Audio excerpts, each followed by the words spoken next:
inanılmaz güçleri olduğu söylenen ilahi bir eser. Karşısında duran orduları dağıtan, ona izinsiz dokunanları öldüren ve en önemlisi Tanrı ile iletişim kurmanızı sağlayan bir cihaz.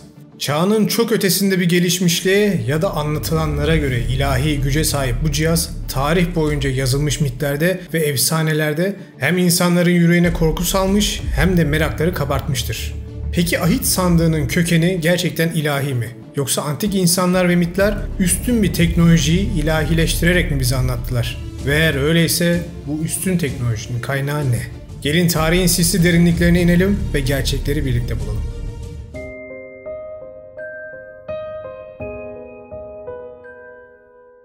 Ahit sandığı İncil'deki en önemli ve ilginç hikayelerden birisidir. Hatta bu sandığın pek çok replikasını dünyanın hemen her yerindeki kilise, sinagog ve mason tapınaklarında bile bulabilirsiniz. Peki bu kadar öneme atfedilmiş bu sandık tam olarak neyin nesi? Bu sorumuzun cevabını almak için Mısır'da bulunan Sina Dağı'na doğru gidiyoruz. Milattan önce 15. yüzyıldayız. Tevrat'ta sürgün bölümünün bize anlattığına göre Mısır'dan Musa önderliğinde ayrılan İsrailoğulları çölde yeni yurtlarına doğru giderken Tanrı Musa'yı Sina Dağı'na çağırır ve 40 günlük bir görüşmenin ardından ona üzerinde 10 temel emrin olduğu 2 taş tablet verir. Fakat bunun yanında Tanrı Musa'ya bir sandığın yapım şemasını da vermiştir. Evet, hep dediğim gibi Tevrat'taki Tanrı'nın insanlarla olan ilişkisi bir yaratılanın başka bir yaratılanla olan ilişkisidir. Adamlar çok farklı bir canlıya Tanrı demişler. Zaten kanalı takip ediyorsanız bunların kim olduğunu artık biliyorsunuzdur demektir. O yüzden detaya girmeyeceğim. Musa Tanrısından aldığı 10 emir tabletini bizzat Tanrı'nın spesifik direktifleri sonucu yapılmış olan sandığın içine koyar. Ve işte ahit sandığı artık doğmuştur. Şimdi aranızda bunda ne var bildiğimiz hurç, sandık diyenler olabilir. Fakat tabii ki olay o kadar basit değil. Tanrı Musa'ya sandığı nasıl yapacağını aynen şu şekilde iletir. Onlara bana kutsal bir yer yapmalarını söyle. Böylece ben Tanrı onların arasında olacağım. Ve nereye giderseniz gidin Tanrı'nın gücü de sizinle birlikte olacak. Sandık 1 metreye 1,5 metrelik bir dikdörtgen kutu şeklinde akasya ağacından hazırlanmalı. İçi ve dışı altınla kaplanmalı. 4 köşesine altın halkalar takılacak ve sandık bu halkalardan geçecek olan tahtalar ile sadece Levililer tarafından taşınacaktı. Sandığın kapağının üzerinde ise birbirine dönük 2 adet çerubim yani kanatlı koruyucu melek figürü olacaktı. Son derece açık, net ve teknik talimatlar değil mi?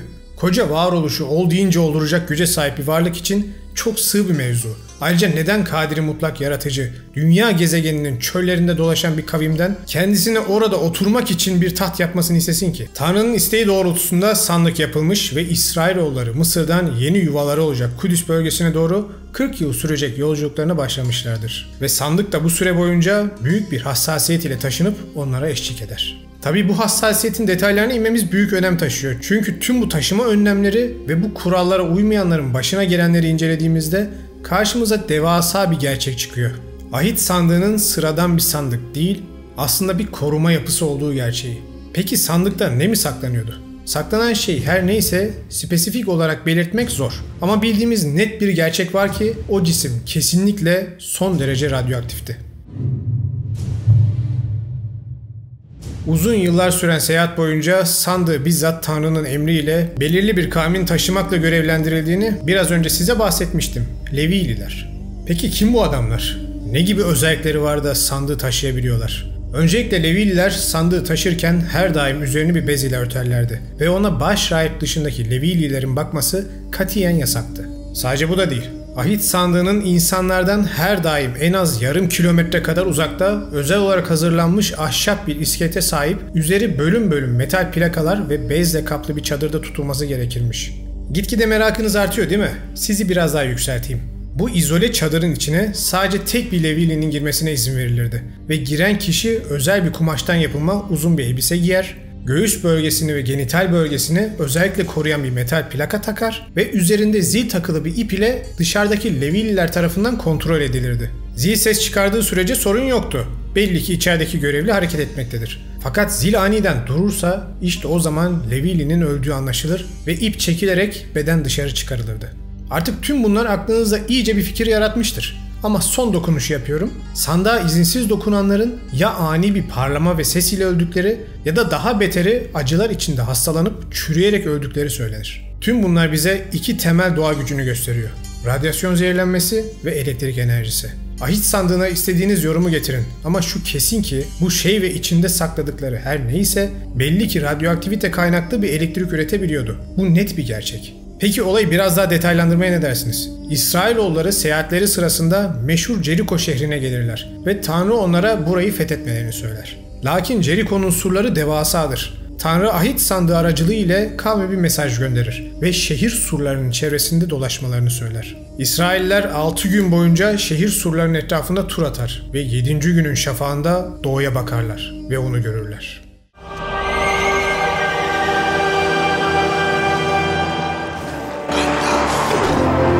Pardon, o başka bir hikayeydi. 7. gün bütün İsrail savaşçıları sandığın arkasında kale surlarına doğru tüm güçleriyle haykırırlar ve borazanlarını üflerler. Anlatılır ki tüm bu sesler sandıktan da çıkan sıra dışı bir ses ile birleşince Jeriko'nun o dev burçları depremde yıkılır gibi titreyerek paramparça olmuşlar. İnsanın aklına harp videomda size bahsettiğim Tesla'nın meşhur titreşim osilatörü geliyor değil mi? Hani belirli frekansları yoğunlaştırıp koca yapıları oyuncak gibi titretip yıkan cihaz. Aradan uzun seneler geçer. Milattan önce 1300'lü senelerde Jeriko sınırlarında İsrailliler ve Filistinliler tekrar karşı karşıya gelirler ve ahit sandığı da ordunun yanındadır. Fakat beklenmeyen olur ve İsrailliler savaşı kaybederler. Tanrı'nın bizzat tahtı denilen ahit sandığı ise Filistinlilerin eline geçer ve akabinde o diyarın halkı için felaketler başlar.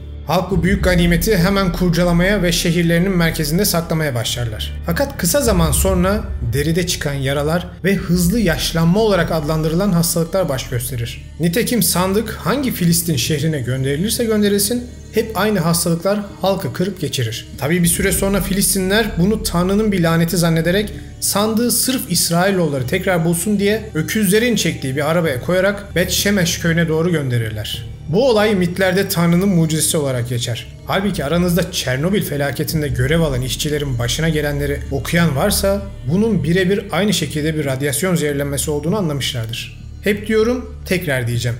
Eskiler teknolojiyi her zaman sihir ve ilahilik olarak mitlerine eklemişlerdir.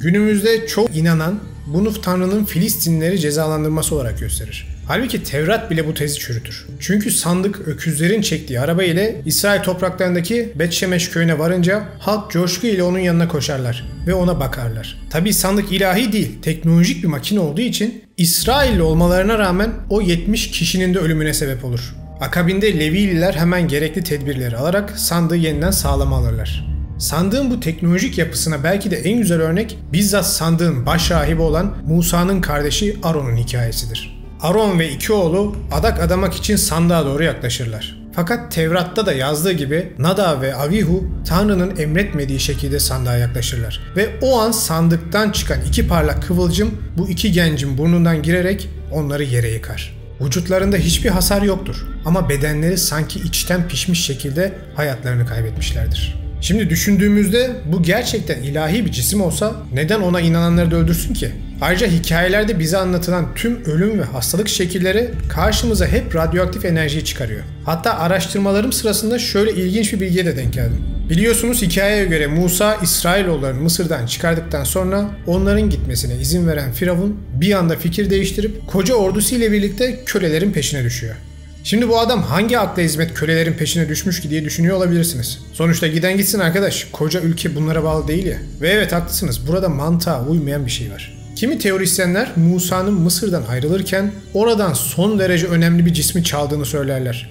Piramitlere güç veren taş. Şimdi piramitler ve güç ne alaka diyenler olabilir. Onları şu an ekranda gördüğünüz videomu izlemeye davet ediyorum. İşte bu taşın gidişiyle birlikte piramitlerin çalışma sistemlerinin durduğu ve bu sebepten Firavun'un bütün gücüyle birlikte Musa'nın peşine düştüğü söylenir. Hatta ahit sandığının da bizzat bu taşı muhafaza etmek için Tanrı tarafından tasarım detaylarının Musa'ya iletildiği söylenir. Aslında düşündüğünüz zaman taşları tamamen yerine oturtan bir teori. Çünkü gerçekten sandığın içinde bilmediğimiz bir cisim olduğu anlatılan hikayelerde apaçık bir gerçek. Ayrıca sandık sadece ve sadece cismin gücünü yalıtmak ve iletmek için tasarlanmış bir yapı. Yine bu iddialara göre Mısır medeniyeti bu olaydan sonra çöküş dönemine girerek eski gücünü kaybediyor. Buna tarih kronolojisi yönünden bir dipnot düşmek istiyorum. Burada anlattığımız olay kesinlikle ana akım tarihe uymamaktadır. Tamamen İsrailiyat kronolojisiyle yazılmıştır ve son derece hatalıdır. Sümer sonrası Mısır kayıtlarında ne Musa'nın hikayesi geçer ne de böyle bir devasa olayın yaşandığına dair en ufak bir kayıt vardır. Aslında bu hikayeler tufan öncesinde yaşanmış olaylar. Fakat size daha önce dediğim gibi yanlış İsrailiyat kronolojisinden ötürü tarihe hatalı olarak eklenmişlerdir. İşte tüm bu bilgiler birleşince aslında hikaye anlam ve mantık kazanıyor, değil mi? Peki hikaye bitti mi? Tabii ki hayır. Esas şimdi sıra ahit sandığı mekanizmasının en önemli özelliğini anlatmaya geldi. Tanrı ile doğrudan iletişim kurulmasını sağlayan bir cihaz olması. Petra, Ürdün. Cebel Harun'un zirvesinde tek başına bir anıt mezar bulunmaktadır. Musa'nın kardeşi Aron'un mezarı olduğu söylenen yer. Torah kitabına göre Aron bizzat Tanrı tarafından İsraillilerin ilk başrahibi olarak seçilmiş kişiydi. Muazzam bir sorumluluk. Aron ömrü boyunca kavmine rahip olarak hizmet etti ve sonrasında onun soyundan gelen Levililer bu kutsal görevi sürdürdüler. Bu seçkin grup biraz önce de dediğim gibi sandığı taşıma onuruna sahiplerdi ve onların da liderleri bizzat sandığın yanına yaklaşıp Tanrı ile konuşabilme şerefine nail oluyordu. Tanrı ile konuşabilmek mi? Nasıl yani? Hem de peygamber bile olmayan kişiler. Bu nasıl olur diyorsanız izlemeye devam edin. Sandığın tepesindeki birbirine dönük iki meleği hatırlayın. Tevrat'ta yazılanlara göre Tanrı bu iki meleğin kanatlarının arasındaki küçük boşlukta zuhur edermiş ve kulları ile konuşurmuş. Buraya Yahudiler merhamet koltuğu derler. Şimdi bilimsel olarak yaklaştığımızda ahit sandığının tasarımı tam olarak bir enerji kapasitörü ile aynı. Dışı iletken, ortası yalıtkan ve içi yine iletken. Hatta içinde tuttuğu nesne her neyse de bir güç kaynağı. Yani evet, ona dikkatlice yaklaşmazsanız sağlam çarpılırsınız. Başrahiplerin göğüslerine taktıkları metal plakayı hatırlayın. O plakaya yargının plakası denir ve üzerinde 12 adet özel taş bulunur. Bu taşlar aslında 12 İsrail kabilesinin sembolleri olarak plakaya yerleştirilmiş olsalar da anlatılan hikayelerde farklı görevleri de olduğu anlaşılıyor. Talmud metinlerinde bu taşların şöyle bir özelliğinden bahsedilir. Ne zaman ki rahip Tanrı ile konuşmak için ahit sandığına yanaşsa, çerubim meleklerinin kanatları arasında oldukça tiz bir vızıltılı nabız sesi duyulurmuş. Ve bu vızıltılar rahibin göğsünde takılı bulunan plakayı titretip 12 adet taşın aydınlanmasına sebep olurmuş. Bu sebepten bu taşlara ateş taşı denilir. Rahipler bu sayede Tanrı ile iletişim kurarlarmış. Bir çeşit Morse alfabesi gibi de düşünebilirsiniz. Fakat bu iletişim sadece Morse alfabesiyle sınırlı değil. Dediğim gibi iki meleğin kanadının arasında Tanrı'nın sureti bizzat seçtiği kullarına zuhur da edermiş. İnsanın aklına hemen bilindik bir teknoloji geliyor, değil mi? Hologram tekniği. Hikayemizin akışına devam edelim. Filistinliler lanetli zannettikleri sandığı İsrailoğullarına tekrar vermelerinin üzerinden 100 sene geçmiştir. Kral Davut sandığı başkent Kudüs'e getirir ve Tanrı'nın evi olarak tasarlanmış ilk büyük tapınağı inşa ettirmeye başlar. Tapınağın inşası Davud'un oğlu Süleyman döneminde tamamlanır ve ahit sandığı tapınağın kalbi olarak lanse edilen kutsalların kutsalı denilen özel odaya yerleştirilir. Buradan İsrailoğlu kavmine 3 asır daha yol göstermeye ve güç vermeye devam eder. Burada güç verme olayını sembolik olarak kullanmadım. Gerçekten sandık tapınağın kalbindeki güç merkezidir. Hz. Süleyman ve sırları yakında gelecek bir video konusu. Orada tüm bu gizemleri ele alacağız. Ama sadece şunu bilin, Süleyman peygamber deminden beri bahsettiğimiz antik teknolojilerin zirvesinde yaşamış birisi. Ve hikayesi gerçekten çok ama çok ilginç. Süleyman'ın kullandığı pek çok teknolojinin gücü ve yapım detayları bizzat bu odadan yayılmaktadır. Hatta Tanrı burada çağlar boyunca kullarına rehberlik etmiş ve İsrailoğullarını yönetmiştir. Fakat aradan geçen yüzlerce yıldan sonra kimsenin beklemediği bir şey olur. Tanrı'nın ulusu olan ve onun yönetimindeki İsrailliler kafir olarak gördükleri Babililer tarafından mağlup edilirler ve bizzat Tanrı'nın evi başına yıkılır. Size neden Yahudilerin Tanrı dedikleri varlığın aslında kaderi mutlak yaratıcı olmadığını tekrar edip durduğumu anlıyorsunuz, değil mi? Bu yıkılış İsrail halkı ve inancı için bir milattır. Çünkü o gün hem tanrıları yok olmuştur hem de ahit sandığı. Ve her ikisinin de bugün nerede olduklarını bilen yok. Yoksa var mı? Tsurigi Dağı, Japonya. Shinto dinine inananlar Yahudi topraklarından binlerce kilometre ötede olmalarına ve onlarla hiçbir alakaları olmamalarına rağmen oldukça sıra dışı bir dini ayin yapıyorlar. Taşıdıkları şey altından bir sandık ve onu dağın zirvesine çıkarıyorlar. Bu inananlara göre sandığın içinde Tanrı'nın ruhu ve sırrı yatarmış. Tabi benzerliği fark eden bazı Japon araştırmacılar Tevrat'ı da incelemeye başlamışlar ve iki din arasındaki bazı sıra dışı benzerlikler ortaya çıkmış. Kojiki metinlerini inceleyen uzmanlar Anlatılan bazı mitik hikayelerin Tevrat'taki ile birebir aynı olduğunu keşfederler. Ve bu iki dinin belki de bilinmeyen bir köken ile birbirleriyle ilişkili olduklarını düşünürler. Bu konuda araştırmalar halen sürüyor. İşte bu düşünceyle yola çıkan pek çok araştırmacı sandığın Babil yıkımı sonrası İsrail'den kaçırılıp günü gelene kadar saklanması için Japonya'daki bu dağa taşındığını düşünmektedir. Hatta Japon tarihçi Takage Masanori sandığın bu dağda olduğuna o kadar emin olmuştur ki zamanında bulunması için 1936'da bir kazı çalışması başlatmıştır. Seneler süren araştırma sonucu ne yazık ki hiçbir şey bulunamaz ve bölge milli park ilan edilip kazı yapılması yasaklanır. Sandık belki Japonya'da bulunamadı ama efsanesi dünyanın dört bir yanına çoktan yayılmıştı bile. Ve bu arayış günümüzde bile devam etmekte. Son yıllardaki keşfi ile dinler tarihini yeniden şekillendiren ölü deniz parşömenleri arasında ilginç olan bir tanesi vardır. Bakır parşömen. Jim Barfield'a göre bakır parşömen içinde ilahi hikayeler ya da bilgiler içeren bir şey değildi. O spesifik olarak hazırlanmış bir gizli hazine haritasıydı. Ve Babil istilası sonrası Süleyman Tapınağı'ndan kaçırılan önemli zenginliklerin ve kalıntıların yerlerini tarif ediyordu. Buna ahit sandığı da dahil. Makabiler kitabında da anlatıldığına göre Peygamber Jeremia tam olarak bunu yapan kişidir. Hatta onun tapınağın altındaki tünellerden kaçtığı anlatılır. Gerçekten de günümüzde tapınağın altında büyük bir tünel ağı olduğunu biliyoruz. Ama bunlardan hiçbiri bir kaçış rotası değildi. Ta ki 2007 senesinde keşfedilen tünele kadar. Bu yeni keşfedilen tünel tapınağın tam merkezinden yakındaki Kidron nehrine doğru giden gizli bir yoldu. Ve iddialara göre sandık ve hazineler buradan Qumran şehrine kaçırılmıştı. Qumran aynı zamanda ölü deniz parşömenlerinde saklandığı alan. Bakır parşömen içinde 64 adet gizli yerden bahsedilir. Hepsi Qumran bölgesine dağılmış çeşitli hazineleri saklayan yerler. Bunlardan bir tanesi de şu şekilde tanımlanmıştır. Basamaklar, doğu, 40 kübit uzunlukta. Parşömene göre bu spesifik alanın altında tam 500 kilo gümüş saklıymış. Barfield bölgeyi arar ve gerçekten bulur. Daha sonra bir kuyunun ve avlunun olduğu ikinci bir alanı arayan Barfield orayı da keşfeder. Parşömene göre buranın altında da 33 ton altın bulunmaktaymış. Her iki alanı da keşfeden Barfield, kazıların büyütülmesi için hemen kanıtları ile hükümete gider. Ama tüm araştırmaları yasaklanır. Kendisi hükümeti ikna etmek için metal dedektörü ile de bölgede aramalar yapar ve tahmin ettiği gibi dedektör resmen çıldırır. Barfield bu raporu da hükümete sunar ama yine reddedilir. Yılmadan araştırmaya devam eden Barfield, parşömenlerde bahsedilen daha da büyük hazinelere sahip bir mağaranın varlığını bulduğu iki antik noktadan doğrusal bir çizgi çizerek daha keşfeder. Mağara gerçekten oradadır ve girişi insanlar tarafından seneler önce mühürlenmiştir. Hem de betonla. Barfield metal dedektörleriyle alanı tarar ve daha önceki iki noktada keşfettiğinden bile 5 kat daha fazla metal yoğunluğu olduğunu tespit eder. Tabi tahmin edeceğiniz üzere kazı izni bir kez daha verilmez. Barfield her ne kadar ahit sandığının bölgede olduğunu düşünse de pek çok tarihçi farklı düşünmektedir. Onlara göre sandık bundan yüzlerce yıl önce günümüzün en gizemli örgütlerinden birisi tarafından bölgeden kaçırılmıştı. Meşhur tapınak şövalyeleri.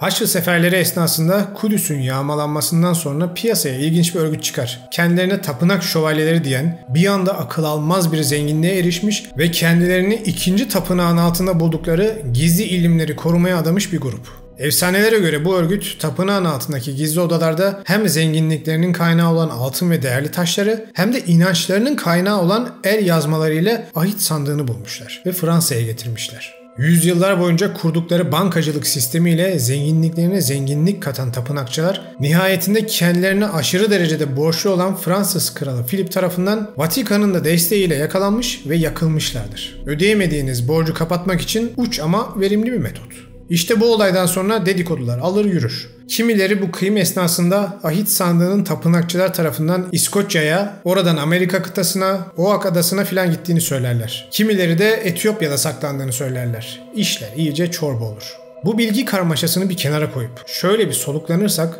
aklımıza her maharetli hırsızın söylediği şu laf gelir. Bir şeyi saklamak istiyorsanız onu en göz önündeki yerde saklayın. Kayıp bir izi takip ettiğimiz yolculuğumuz bizi tekrardan Kudüs'e getirdi. Karşımızda Kubbetüs Sahra var. Müslüman inancına göre Peygamber Muhammed'in Tanrı ile konuşmak için Burak isimli bir binek ile göğe yükseldiği yer. Müslümanlar için son derece önemli bu yer aslında fark ettiğiniz üzere Yahudilerin kutsal tapınağının kalıntılarının üzerine inşa edilmiş durumda. Ve bu sebepten ötürü İsraillerin sandığı aramak için kazı yapmasındaki en büyük engel.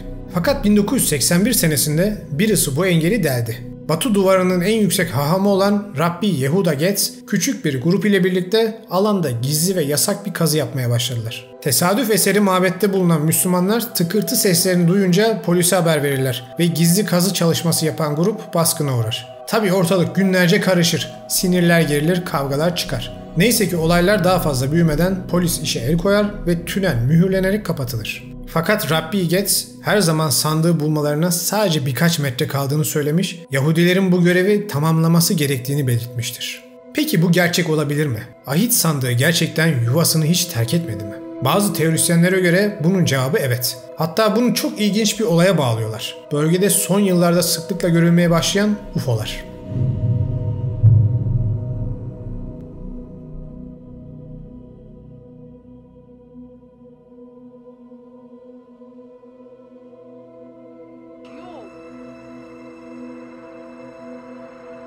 Whoa!